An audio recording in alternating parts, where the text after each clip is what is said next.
ketika Tuan Haji Dasril, saya ingat, cuman pura-pura aja. Orang tulisannya ada kok. Ketika Tuan Haji Dasril Sultan Bagindo berjumpa sama Buya Hamka, apa kata Buya Hamka? Bukalah rumah makan. Karena ketika orang sampai di rumah makan, yang pertama kali dikasih air minum.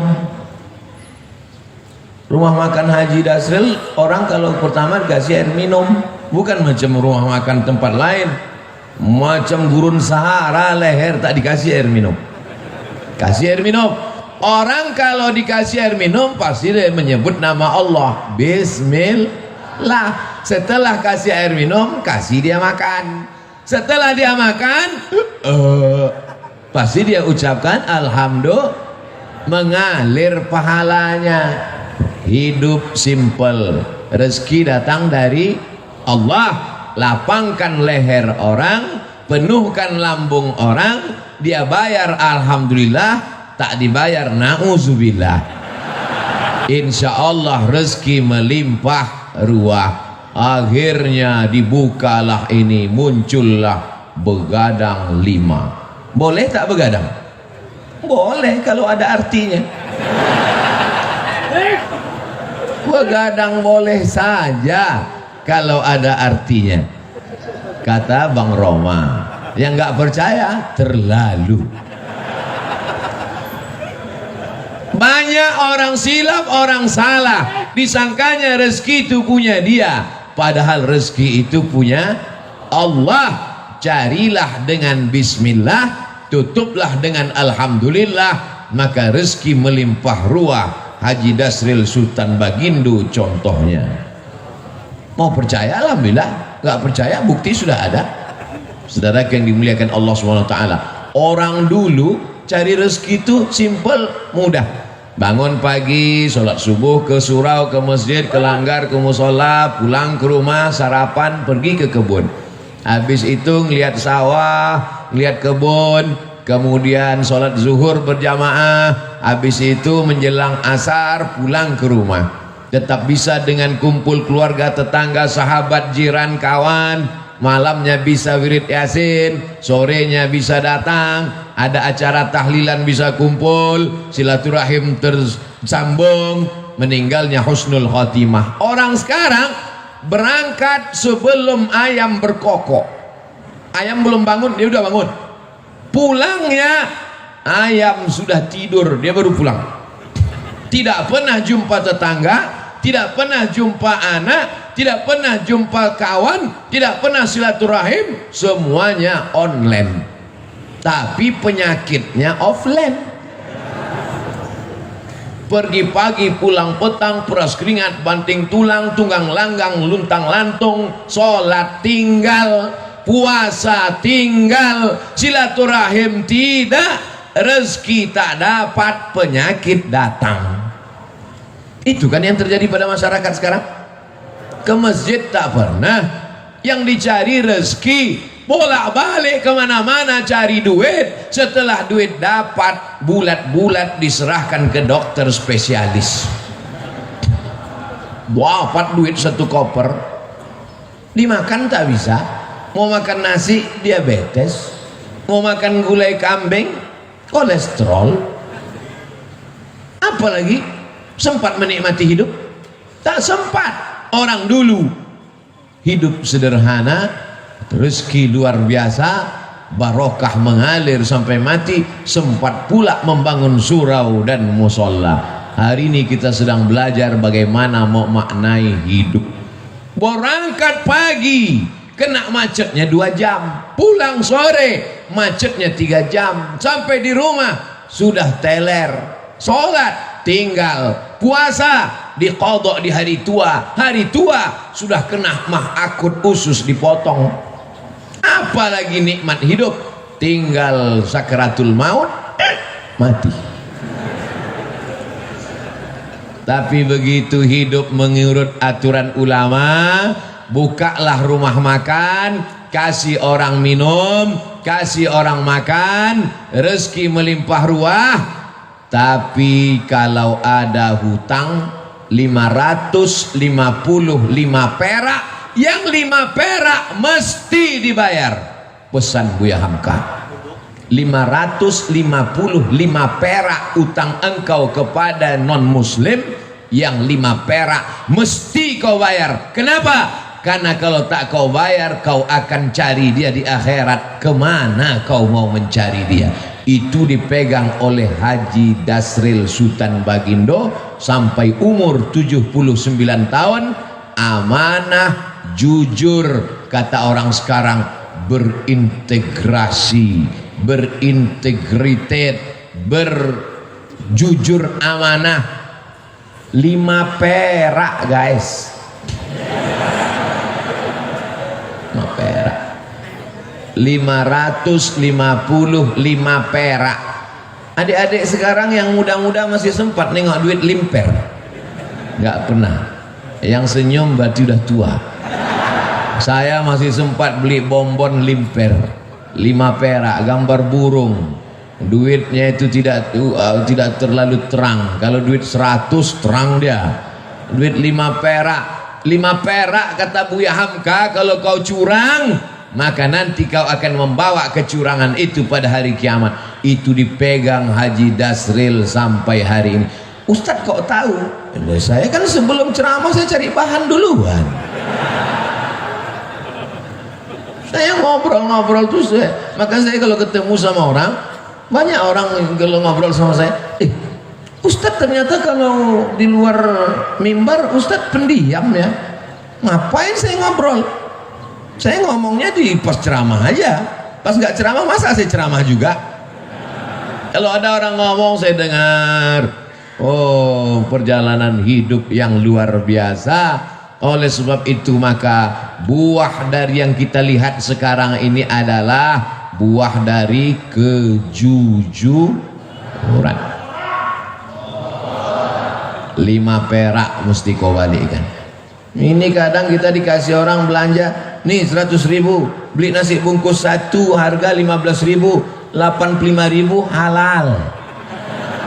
Tak dibalikkan, balikkan. Ingat pesan Buya Hamka ke Haji Dasril, 5 perak. Kenapa tak kau balikkan 5 perak?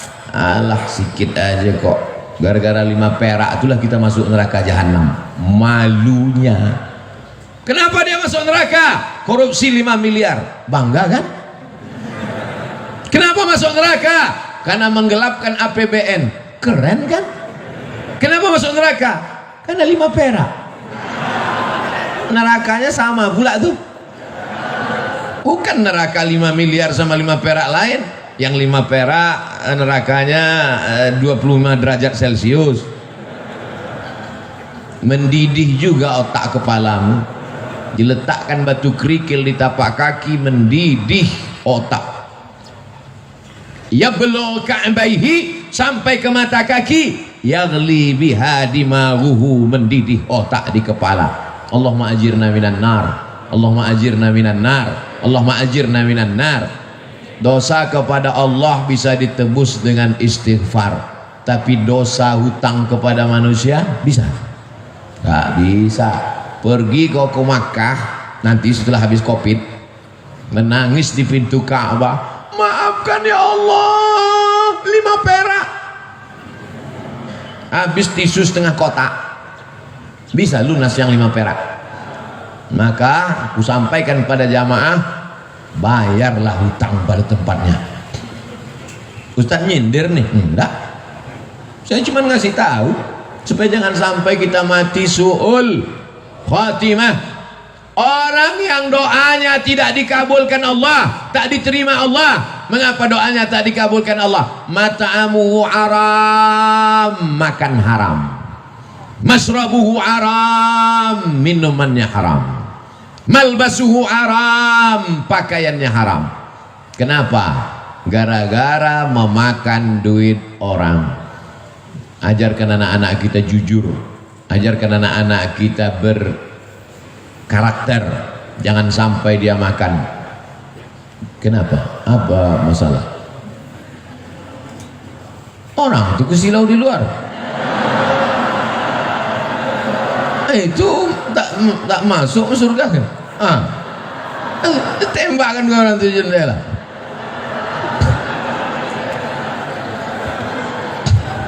Baru saya bilang jangan aniaya orang. Masya Allah. Ibu-ibu itu layar di atas hidup. Kenapa tak ditonton layar itu?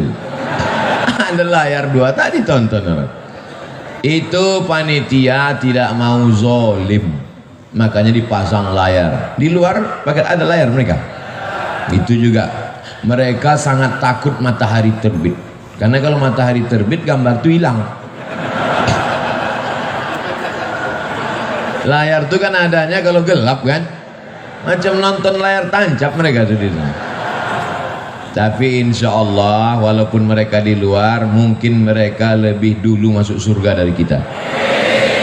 Mungkin.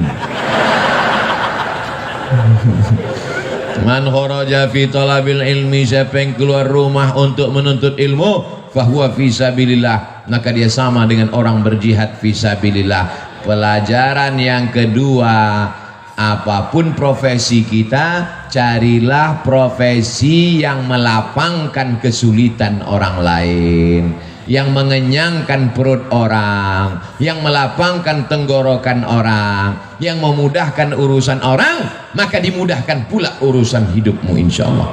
Ini sekarang orang ini otaknya sungsang. Kalau bisa dipersulit, kenapa dipermudah? Begitu kan prinsip orang sekarang?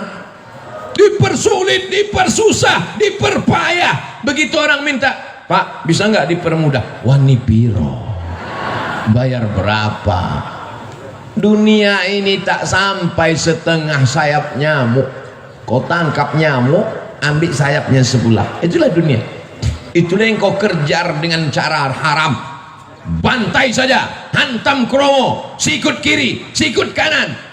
Padahal yang dicari itu cuma setengah sayapnya. Dunia kau kejar, akhirat melayang. Akhirat yang kau cari, dunia datang bersimpuh di bawah tapak kaki. Kalau tak percaya, tanya sama Haji Dasril Sultan Baginda.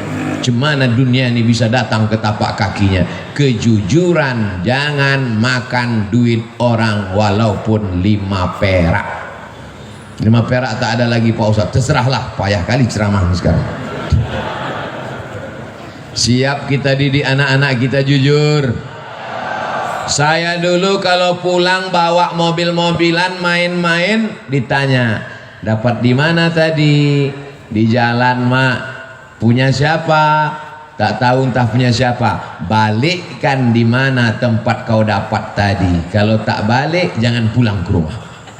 Mobil-mobilan kecil tuh menangislah membalikkan di tepi jalan. Bukan nangis karena jauhnya, sayang ini mobil bagus sekali, letakkan balik. Kalau tak kau balikkan, nanti mobil ini di akhirat akan sebesar mobil asli, kau akan pikul di hadapan Allah Subhanahu wa ta'ala. Cuman saya waktu itu kan anak kecil nggak paham. Kalau paham saya tanya, mana hadisnya, mana dalilnya. Setelah kuliah ke Mesir, belajar hadis, belajar ayat Quran, ternyata ayatnya ada.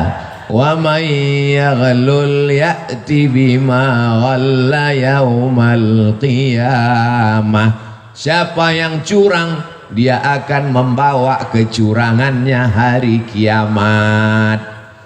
Masuk ke rumah makan, rendang ada, gulai ada, sup ada, ayam goreng ada. Tiba-tiba bagian bawah ayam goreng itu diambil sikit, yang rendang dicolek sikit. Yang jual nggak tahu, akan kau pikul 1/4 ayam goreng hari akhirat. Kalau ada nanti di akhirat yang mikul mobil dinas plat merah, keren kan? Kalau ada nanti yang mikul APBD, APBN, keren kan? Tapi kalau yang mikul ayam goreng, malunya di akhirat. Mikul bakwan, Wa may yalul, siapa yang curang, ya'ti bima walla yaumal qiyamah, kau akan membawa kecuranganmu pada hari kiamat.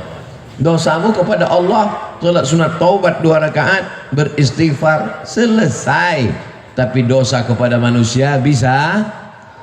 Berapa banyak orang bersalah kepada Haji Dasril, entah berapa goreng ayam, entah berapa rendang sudah diseludupkan orang, pakai bungkus tisu masuk ke kantong. Rugikah dagangannya? Tumpurkah bisnisnya? Tidak. Siapa punya rezeki? Allah. Iyyaka na'budu wa iyyaka nasta'in. Selesai 2 masalah. Masuk masalah yang ketiga. Apa yang dicari dengan bisnis-bisnis ini? Buka rumah makan 1 berhasil, buka begadang 2 berhasil, buka begadang 3 berhasil, buka nggak bisa tidur malam berhasil. Begadang itu kan tak bisa tidur malam. Yang dicari ini sebenarnya apa? Dunia ini kalau dikejar macam menelan air garam, makin ditelan makin haus, makin ditelan makin terbakar. Lau kana libni Adam wadiyan min zahab, seandainya manusia itu punya 1 lembah dari emas, ada gunung, ada bukit, ada emas, apakah dia akan berkata cukup 1? Pasti dia akan minta tambah. Tapi beda dengan yang satu hamba Allah ini, dibuka usaha ini banyak untuk bangun masjid. Dibuka usaha ini banyak. Ustadz Abdul Somad ini ada tanah 2,5 hektar, sudah dibangun kelasnya lebih 30, sudah dibangun kantornya, musola masjidnya 60-70% siap. Ambillah Ustadz Somad. Ustadz Somad takut nanti kalau Ustadz Somad ambil ini berarti mesti tinggal di sini, harus buka cabang di sini. Haji, saya kemari dalam setahun cuma 3 kali saja, karena saya ada tim 14 dari Sabang sampai Papua, Brunei Darussalam, Sarawak, Malaysia, dan dunia ini semuanya. Sebenarnya saya mau ngasih tahu ini bukan Ustadz kaleng-kaleng, itu aja. Jadi saya sudah bagi 14 tim ini, berarti saya gilir setiap 4 bulan sekali saya datang ke Medan, 4 bulan sekali, ke Kepulauan Riau 4 bulan sekali, ke Sulawesi Makassar 4 bulan sekali. Setahun berarti 3 kali. Begitu juga ke Lampung. Nanti kalau ku terima ini haji yang 2 hektar ini, ku bilang aku ambil, tiba-tiba aku tidak datang, kalian sumpah mati tegak aku nanti. Buat saja namaku di situ penasehat. Supaya apa? Supaya jangan dibilang orang siapa itu? Itu Ustadz Somad yang penipu itu. Sudah diambilnya 2,5 hektar sama kelas-kelasnya, sudah diwakafkan untuk dia, tiba-tiba tak datang, dia disuruhnya pula orang lain datang. Jangan masukkan saya ke yayasan. Yayasan itu ada 5, ada pembina, ada pengawas, ada ketua, ada sekretaris, ada bendahara. Jangan masuk saya ke dalam struktural. Penasehat Profesor Dr. Abdul Somad LC MA PhD Datuk Sri Ulama Setia Negara Kai Jaga Mangku Dilaga. Panjang situ. Nanti kalau aku datang kemari setiap 4 bulan, kumpulkan guru-guru ini, kumpulkan orang yayasan ini, baru kita nasihati mereka. Bagaimana supaya anak-anak ini hafal Quran, bagaimana supaya wali murid ini masukkan anaknya, bagaimana supaya anak muda ini selamat dari narkoba, selamat dari zina. Maka kita nanti berkawan di dunia, bertetangga kita di surga insyaallah haji. Karena kalau sampai ku ambil 2 hektar ini harganya 1 meter berjuta bermiliar, datang jahat otakku nanti, datang khianatku nanti. Aku ingin jangan sampai kita rusak hubungan gara-gara harta dan materi. Buatlah yayasan, masukkan dia dalam wakaf. Karena kalau sudah dibuat yayasan, la yuhabu, tak bisa dihibahkan ke orang lain, wala yurasu, tak bisa diwariskan, wala yuba'u, tak bisa dijual belikan, kekal abadi sampai hari kiamat, mengalir pahalanya ke makam kita haji. Nanti anak-anak itu akan baca Quran haji, anak-anak itu malam nanti akan tahajud di masjid itu, pagi-pagi mereka akan belajar, maka pahalanya mengalir ke makam kita haji.